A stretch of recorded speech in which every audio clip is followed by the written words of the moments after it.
Boker Tov les filles, Shavua Tov, j'espère que vous êtes en pleine forme. Bezrat Hashem. Donc aujourd'hui, avec l'aide d'Akadosh Baruch Hu, on va parler de un jour, une halakha, jour 19. La largeur de la jupe. La Gemara nous enseigne que pour une femme, dévoiler sa cuisse est considéré comme herva, c'est-à-dire d'une indécence de premier ordre, de grande gravité, et équivaut à être complètement sans habit. C'est un endroit qui demande à être plus dissimulé que les autres membres, selon la Gemara et tous les décisionnaires. La jupe doit dissimuler la forme des cuisses dans toutes les situations et dans tous les mouvements. Si une jupe cache les formes de la femme quand elle est debout, mais que lorsqu'elle marche ou monte les escaliers, il est possible de distinguer la forme des cuisses, cette jupe ne répond pas aux critères les plus minimaux de la tznout. De plus, cela va amener de nombreuses personnes à trébucher. Une jupe ne répondant pas à ces critères est complètement indécente, même si la personne qui la porte veille à ne pas monter les escaliers en présence d'autrui. Par contre, une jupe suffisamment large qui dissimule la forme des cuisses pendant la marche et la montée des escaliers, mais pas lors de la montée en bus, n'est pas considérée comme indécente, seulement il faudra faire extrêmement attention à ne pas monter en bus devant des hommes. On dit que l'âme de la femme provient des mondes les plus élevés. C'est pour ça qu'on n'est pas contraint de faire autant de mitzvot que les hommes. La judaïcité d'une personne est établie d'après la mère et non le père.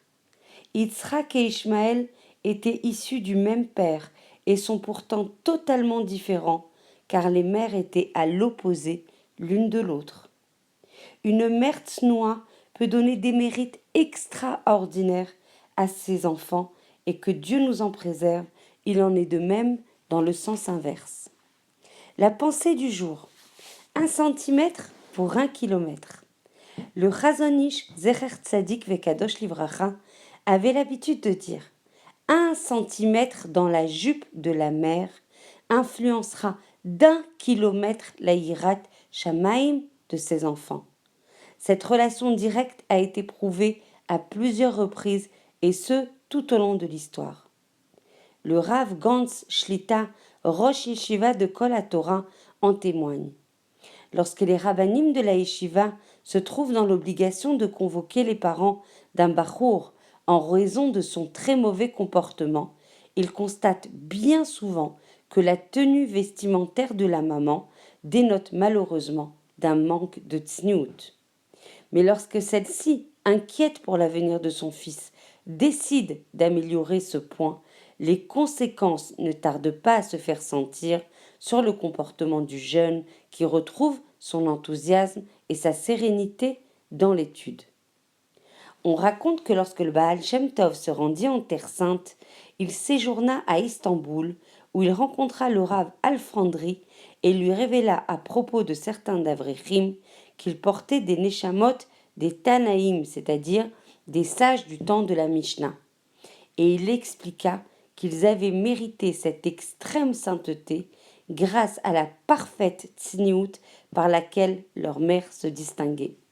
Je pense qu'on l'a compris. Si on veut, si on ne le fait pas pour nous, si on ne le fait pas pour notre shalom bayit vis-à-vis de notre mari, si on a envie que nos enfants soient extrêmement versés dans l'étude de la Torah et qu'ils aient beaucoup de hirat shamaim et d'enthousiasme dans la Torah, alors on fera particulièrement attention à cette mitzvah grandiose qu'est la tzniout, qui nous remplit et nous purifie, nous, notre famille, nos enfants, le Ham Israël Koulo.